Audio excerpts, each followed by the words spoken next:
आज होता रविवारचा संध्याकाळचा हे व्हिडिओ आहे। तर मी तयार वगैरे होत होते कारण की सासूबाईची अचानक तब्येत बिघडली होती। केसाचा गुत्ता भरपूर वाढला होता कारण की 2 दिवस झाले मी केसाकडे लक्षच दिलं नव्हतं कामाच्या नादामध्ये। तर केस सगळं विंचरून घेऊन सगळं वेणी वगैरे घालायचा विचार केला। आता सध्या तरी केस वाढायला सुरुवात झाली कारण की ते का सांगते तुम्हाला एका दुसऱ्या व्हिडिओमध्ये। खूप छान असं मी तेल बनवते घरामध्येच, त्या तेलापासून खूप छान असा फरक पडतो केसांमध्ये। तर अशी वेणी घातली। माझे ना खूपच बारीक केस होते, त्याच्यामुळे आता ते तेल कधीपासून लावले ना तेव्हापासून केसांचे वाढ प्रमाण जास्त झालेलं आहे। वेणी वगैरे घातलं, पावडर वगैरे लावून घेतला। म्हटलं संध्याकाळचं थोडंसं झोपेतून उठल्यासारखं झालं आणि कामावरून आले ना थकवासारखं वाटलं। हातपाय धुतला, वेणी घातला, पावडर वगैरे लावला। मी जास्त फेअर अँड लवली वगैरे काही जास्त यूज करत नाही, कधीतरीच लावते।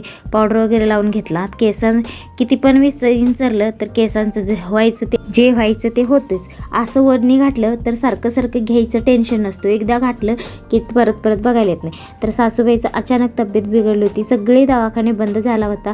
तर इथं आम्ही बाहेर सगळीच आलो होतो। मग मेडिकलमधले औषध घ्यायला गेले होते। ही जी नाटक बघा, हिला कुठं पाहिजे तिथं डान्स करायचा असते। हे आमचं पेशंट आहे, लेकाकडे कॅमेरा केला तर तो झाकून घेतला। ग्लुकोन डी आणि हे 4 गोळ्या घेतलं। सर्दी खोकला असं ताप भरपूर आला होता, त्यांना दिलं गोळी वगैरे आणि नंतर आम्ही चहा प्यायला पुढं गेलो। चहा वगैरे घेतला। हा आहे गुळाचा चहा। नेहमी आम्हाला प्यायचा असेल तर गुळाचा चहा प्यायलाच येतो कारण की ते इतकं टेस्टी लागते ना, काय सांगायला नको। आम्ही सगळे फॅन आहोत ते चहाचा, चहा लवर म्हणून सांगू, गुळाच्या चहा लवर।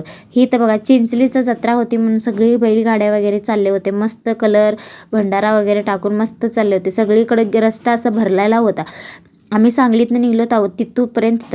तर पुढे येऊन जिरा सोडा तेवढा पिला, पोटात थोडं दुखत होतं म्हणून। आजचा व्हिडिओ कसा वाटला ते नक्की सांगा। पुढच्या व्हिडिओमध्ये भेटू, चला बाय, सबस्क्राईब करा, थँक्यू, धन्यवाद।